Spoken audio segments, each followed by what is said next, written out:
Assalamualaikum warahmatullahi wabarakatuh. Para mahasiswa yang berbahagia, pada kesempatan kali ini kita akan membahas tentang teknik dan instrumen penilaian aspek keterampilan. Perlu saya ingatkan kembali bahwa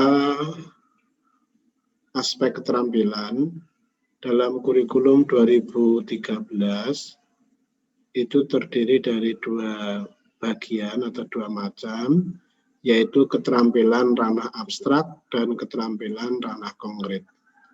Keterampilan ranah abstrak itu penekanannya pada kerja mental, kerja pikiran kita, sedangkan keterampilan ranah konkret yang dominan adalah kerja anggota badan fisik kita.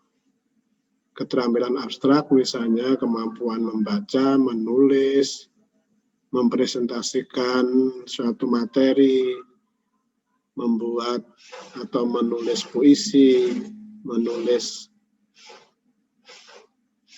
karangan tertentu yang terkait dengan pembelajaran PAI, atau membacakan puisi, anak mempresentasikan materi tentang haji dan lain sebagainya. Sedangkan keterampilan ranah konkret itu berkaitan dengan gerak motorik anggota badan kita, yang dalam taksonomi Bloom ini biasa disebut dengan istilah psikomotor.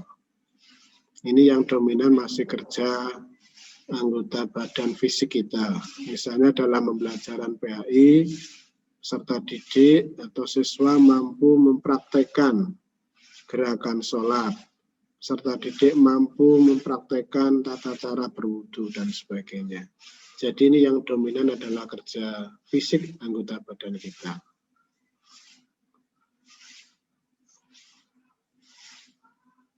Berikutnya tentang macam-macam teknik penilaian untuk aspek keterampilan. Secara umum dikelompokkan menjadi dua, yaitu teknik tes dan teknik non-tes.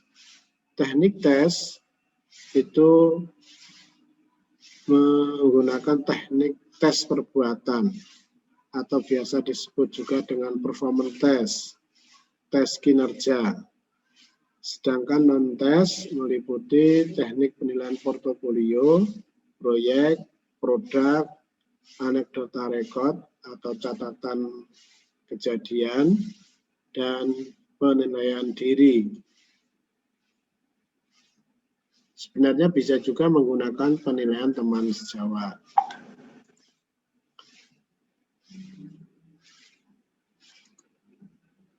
Kalau kita mengacu pada teknik penilaian yang dirumuskan di dalam panduan kurikulum 2013, di sana disebutkan ada 10 teknik penilaian.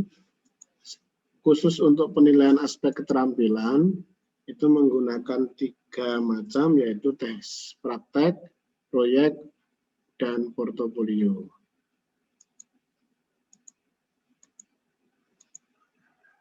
Sedangkan instrumennya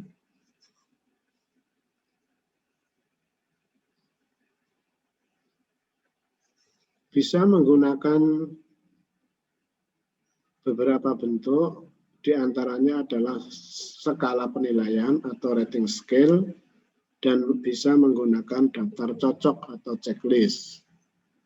Kalau kita petakan teknik dan instrumen penilaian aspek keterampilan, tekniknya misalnya menggunakan tes perbuatan, maka instrumen yang bisa digunakan menggunakan checklist atau bisa juga rating scale. Ketika kita menggunakan teknik portofolio, bisa menggunakan instrumennya adalah rating scale. Ketika kita menggunakan teknik proyek, bisa menggunakan instrumen rating scale. Kemudian untuk penilaian produk bisa menggunakan rating scale juga. Teknik anekdota rekod itu didukung dengan penggunaan instrumen berupa daftar catatan kejadian. Kemudian penilaian diri itu bisa menggunakan checklist atau rating scale. Demikian juga teknik penilaian teman sejawat itu bisa menggunakan instrumen checklist atau rating scale. Demikian mengenai macam-macam teknik dan instrumen penilaian untuk aspek keterampilan.